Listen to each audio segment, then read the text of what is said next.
तारीख में हजारों लोग पैदा हुए, लेकिन एक माँ थी जिसने अपने बच्चे के पैदा होते ही कहा, ये मेरा बेटा नहीं, खुदाओं का पैगाम है। दुनिया ने पहले तो इस बात को मजाक समझकर नजरअंदाज कर दिया, लेकिन चंद ही बरसों में सबको यकीन हो गया कि वो बच्चा सिर्फ एक शहजादा नहीं था, बल्कि एक तूफान था जो तकदीरों को बदलने आया था। उसका उस्ताद था अरिस्तु, दुनिया का अजीम तरीन फलसफी। उसने उसे सिर्फ तलवार चलाना नहीं, बल्कि सोचना, बोलना और हुक्मरानी करना सिखाया। यही वजह थी कि जब दूसरे बादशाह तलवार से फतह हासिल करते थे, वो अकल से जीतने लगा। सिर्फ 20 बरस की उम्र में उसने वो कर दिखाया जो बड़े बड़े ताजदार ख्वाबों में भी ना सोच सके। उसने बगावतों को कुचला, अपने वतन को यकजा किया और फिर निगाह उठाई पूरी दुनिया की तरफ। सॉर्ड्स, गॉडियम और एसिस जैसे शहर उसके कदमों में झुक गए। बाबुल उसके झंडे तले आ गया और परसेपोलिस, जो दुनिया की सबसे दौलतमंद सल्तनत थी, उसके लिए महज एक और मंजिल बन गई। उसकी फतूहात का कारवां हिंदुस्तान तक आ पहुंचा, जहां राजा पूरस जैसे बहादुर उसके रास्ते में खड़े थे। लेकिन हर जंग के बाद द ग्रेट का लक़ब और भी गहरा होता गया। आखिरकार जब उसने सब कुछ फतह कर लिया, तो एक ऐसी जंग उसका इंतजार कर रही थी जो ना किसी लश्कर के साथ होती है, ना किसी तलवार के साए में, बल्कि वो जंग उसकी अपनी जात से थी। आपको एक दफा फिर फैक्ट नेस्ट पर खुश आमदीद। चलिए वीडियो का आगाज करते हैं।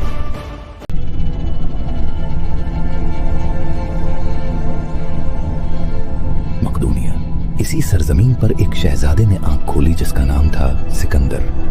मगर वो सिर्फ एक शहजादा नहीं था, वो एक ख्वाब था जो सदियों से तकदीर की आंखों में पुल रहा था, जैसे तारीख ने खुद उसे चुन लिया हो दुनिया को बदलने के लिए।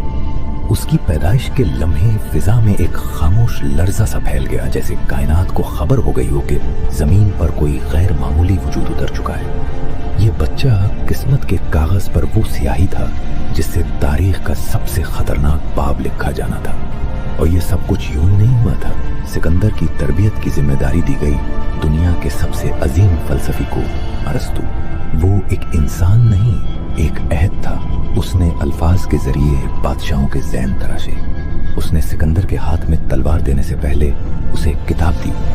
उसके दिल में फतेह से पहले फहम उतारा। उसने सिखाया कि ताकत सिर्फ जिस्म में नहीं होती, असल बादशाह वो होता है जो दिमागों को फतेह करे। सिकंदर को सिर्फ जंग का हुनर नहीं दिया गया, बल्कि उसे एक ऐसा विजन दिया गया जो वक्त से आगे देख सकता था। एक सोच जो आम इंसानों की सोच से बहुत बुलंद थी। वो सिर्फ एक सिपाही नहीं बन रहा था, वो एक नजरिया बन रहा था, और नजरिए कभी मरे नहीं करते। फिर वो दिन आया जब सिकंदर सिर्फ 20 बरस का था और उसके बाप बादशाह फिलिप को कत्ल कर दिया गया। तख्त अब खाली था, लेकिन सिकंदर ने बगैर कांपे, बगैर झुके ताज अपने सर पर रख लिया और अगली सुबह उसने पहला फरमान जारी किया, हर उस कौम को झुकाओ जो मेरे बाप के खिलाफ खड़ी हुई थी। लोगों ने उस पर हंसी उड़ाई, कहा ये 20 साल का लड़का क्या कर लेगा, मगर वो नहीं जानते थे ये सिर्फ एक लड़का नहीं था, ये एक तूफान था।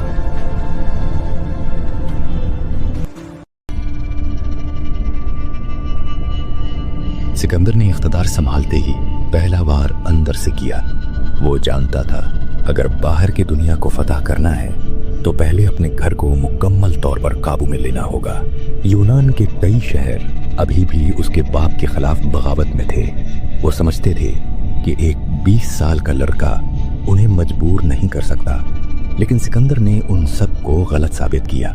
चंद हफ्तों में उसने बागियों के खिलाफ लश्करकशी की। जहां मज़ाहमत मिली वहां शहर राख में बदल गए। जहां वफादारी मिली वहां उसने इंसाफ का निज़ाम कायम किया। सिर्फ चंद महीनों में पूरा यूनान सिकंदर के कदमों में था। और फिर उसने नजरें मशरिक की तरफ मोड़ी, जहां एशिया का दरवाजा था, जहां खड़ा था दुनिया का सबसे बड़ा, सबसे पुराना और सबसे ताकतवर दुश्मन, फारिस।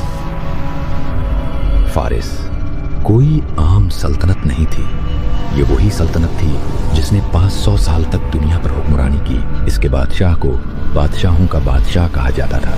दारा सुइम, फारिस का बादशाह, एक ऐसा शख्स जिसके महल सोने से बने थे, जिसके गुलाम भी ताज पहनते थे और जिसका लश्कर लाखों सिपाहियों पर मुश्तमिल था। फारिस के पास दुनिया के सबसे बड़े खजाने थे, बेहतरीन घोड़सवार, लातेदाद तीरंदाज और ऐसे किले जिन्हें गिरा पाना नामुमकिन समझा जाता था। लोग कहते थे फारिस से टकराना मौत को दावत देना है, लेकिन सिकंदर के इरादे मौत से बड़े थे।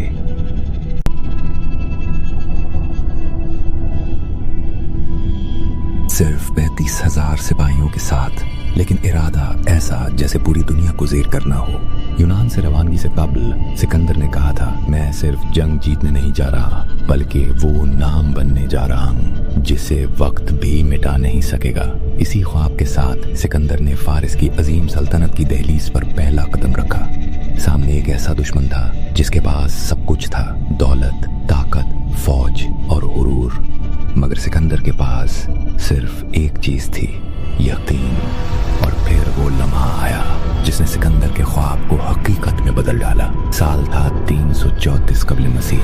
मुकाम था दरियाए ग्रानिकस का किनारा और सामने थी फारिस की अजीम फौज, हजारों तजुर्बाकार सिपाहियों के साथ। सिकंदर के पास सिर्फ 35,000 सिपाही थे, मगर उनके दिलों में सिर्फ एक जज्बा था, अब वापसी का कोई रास्ता नहीं। जंग का आगाज हुआ।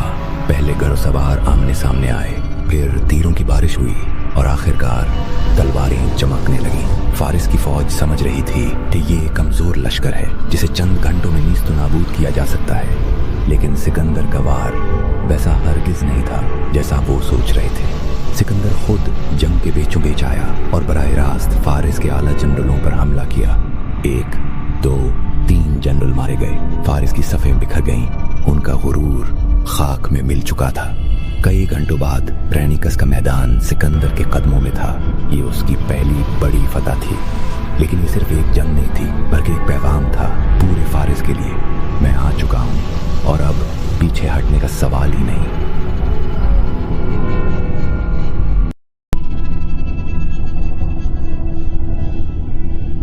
ग्रानिकस और असस की फतुहात के बाद सिकंदर का रुख फारिस के दिल की तरफ था।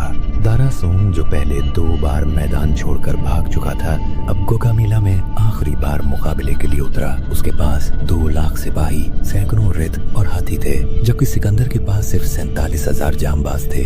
लेकिन सिकंदर के पास वो था जो दारा के पास ना था, बेमिसाल हिकमत अमली और न झुकने वाला इरादा। जंग का आगाज हुआ, मैदान दहल गया और आसमान तीर और तलवार से स्याह हो गया। सिकंदर ने अपने दाएं बाजू की फौज को चालाकी से घुमाया, दारा की सफों में खला पैदा किया और फिर अचानक बिजली की तरह तेज हमले के साथ वो दुश्मन के दिल तक जा पहुंचा। सिकंदर खुद घोड़े पर सवार, तलवार बुलंद किए, दारा के सुनहरी लेद की तरफ लपका। वो हर रुकावट को चीरता, हर मुहाफिज को गिराता, सीधा दारा के करीब जा पहुंचा। दारा एक लम्हे को साकित रहा, फिर खौफज़दा होकर एक बार फिर भाग निकला और इसी के साथ फारिस की सदियों पुरानी सल्तनत जमीन बोस हो गई। कुछ ही अरसे बाद दारा को कत्ल कर दिया गया और सिकंदर ने बादशाहों की तरह उसकी तदफीन की। अब तख्त खाली था और दुनिया को बताना बाकी न रहा